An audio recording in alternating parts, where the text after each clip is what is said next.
अस्सलाम वालेकुम, मैं हूं दौरान काकड़ एडवोकेट और आप देख रहे हैं मेरे यूट्यूब चैनल लीगल पॉइंट्स। आज जी हम बात करेंगे प्रॉपर्टी के हवाले से। प्रॉपर्टी के जितने भी लोग हैं वो परेशान रहते हैं कि हम एक प्रॉपर्टी ख़रीदते वक्त क्या हम इंतकाल पहले करवाएं या उसकी रजिस्ट्री पहले करवाएं।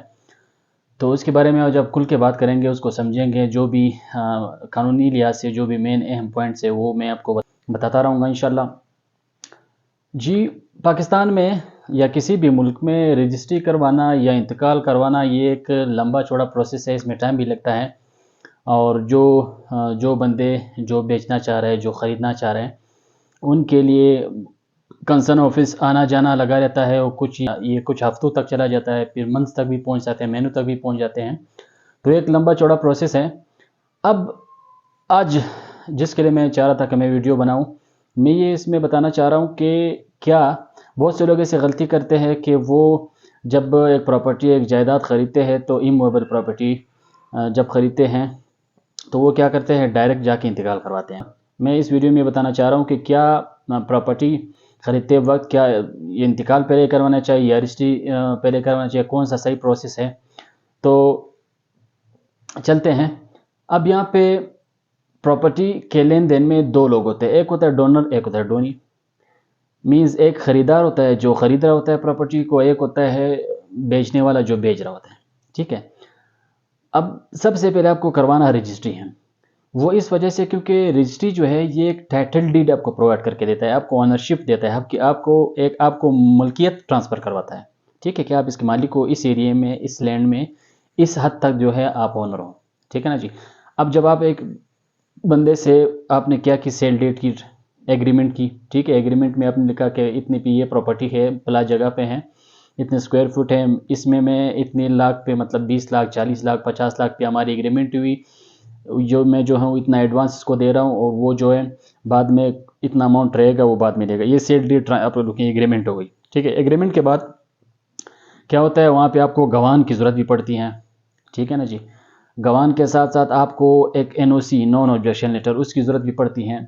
साथ साथ आपको आप सनेसी की ज़रूरत पड़ती है और उसके साथ साथ आपको एक एफिडेविट जो स्टाम्प पेपर होता है उसकी ज़रूरत पड़ती है। तो एक प्रॉपर तरीका है। ठीक है। आप ये क्या करेंगे, ये रजिस्ट्रार के ऑफिस, तो वहाँ पे आप जब रजिस्ट्रार के ऑफिस के सामने ये सब कुछ चीज़ें करेंगे, एक प्रॉपर तरीका हो गया, एक सही तरीका हो गया, जिससे कल इन केस इनकी जितनी भी फीस हुई, आपने ये फीस भी आपने जमा कर दी, कल इन केस अगर आपको मसला आ गया इसी प्रॉपर्टी से रिलेटेड, तो क्या करेंगे, वो जो रजिस्ट्रार साहब है या सब रजिस्ट्रार साहब है वो एज अ विटनेस भी कल आपके साथ पेश होते हैं।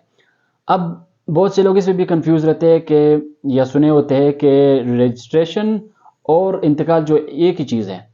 एक ही चीज़ तो है, इसमें नो डाउट कि ये एक ही चीज़ है। बेसिक तरीका भी यही है, पहले रजिस्ट्री होती है जिससे आपको ओनरशिप ट्रांसफ़र होती है, एक बंदे से दूसरे बंदे पे ओनरशिप ट्रांसफ़र होती है, मलकियत ट्रांसफ़र होती है। साथ साथ में ये एक आपके राइट भी है, आपके लिए एक प्रॉपर तरीका इस वजह से भी है कि एक रिकॉर्ड में आपका नाम आ जाता है, प्रॉपर गवर्नमेंट डिपार्टमेंट में आपका रिकॉर्ड मेंटेन होता है और साथ में आपकी मलकियत इसमें शो होती है। अब रजिस्ट्री के बाद आता है इंतकाल। इंतकाल का मतलब ये है कि प्रॉपर्टी को एक बंदे से दूसरे बंदे के नाम पे ट्रांसफ़र करवाना। ठीक है।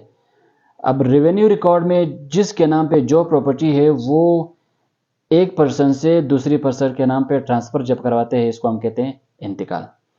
अब बहुत से लोग शॉर्टकट के लिए आ जाते हैं, अब डायरेक्ट क्या करते हैं, इंतकाल करवाता है। ठीक है। अब ये भी इसके लिए ये भी रुकावट नहीं है कि रजिस्ट्री के बगैर इंतकाल नहीं होता, बिल्कुल होता है, लेकिन एक प्रॉपर चैनल नहीं है। ठीक है।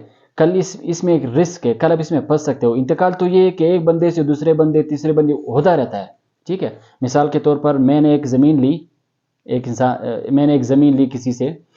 अब मैंने क्या किया, वहाँ पे रजिस्ट्री करवाई नहीं, उस बंदे से ओनरशिप अपने नाम पे ट्रांसफ़र करवाया नहीं, और मैं इस पे मैंने भेजा, उसके नाम दूसरे ने भेजा, तीसरे ने भेजा। कल को इनकेस अगर मसला आ गया तो फिर ये एक टेक्निकल पॉइंट बन सकता है। तो इसलिए बेहतर यही है, प्रॉपर तरीका यही है, हमारे जो लॉ है उससे रिलेटेड भी यही है, और साथ साथ में आप बच भी सकते हो बहुत से मसाइल से। तो इसलिए जब भी प्रॉपर्टीज़ के रिलेटेड मामलात में आप सबसे पहले रजिस्ट्री करवाएं। रजिस्ट्री में ये है कि सब रजिस्ट्रार के ऑफिस में आप सब कुछ तय करते हैं, ओनरशिप आपके नाम पे ट्रांसफ़र होता है, आपकी मलकियत शो होती है।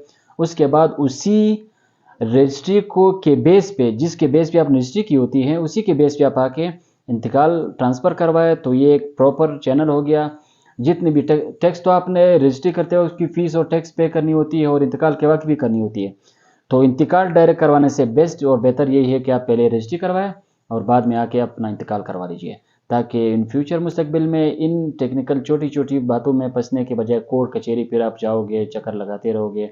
इससे बेहतर यही है कि आप पहले रजिस्ट्री करवाएं, बाद में इंतकाल करवाएं। तो आपसे रिक्वेस्ट ये है कि अगर मेरी वीडियो आपको पसंद है तो उसको लाइक और सब्सक्राइब ज़रूर करना, और शेयर भी करना ना भूलें, ताकि एक इंटरेस्ट की जितनी भी वीडियोज़ है वो मेरा इंटरेस्ट भी है। मैं चाहता भी हूँ कि मैं ये अपना, मेरे पास जितने भी नॉलेज हो मैं ट्रांसफ़र करूँ दूसरों तक। तो आपके ये लाजिम होता है कि जो वीडियो आपको अच्छी लगे और आपको लगे अगर इसमें वाकई में मालूमात है, तो आप जाके इसको शेयर ज़रूर करना। तब तक के लिए आप अपना ख्याल रखें। अल्लाह हाफ़िज़।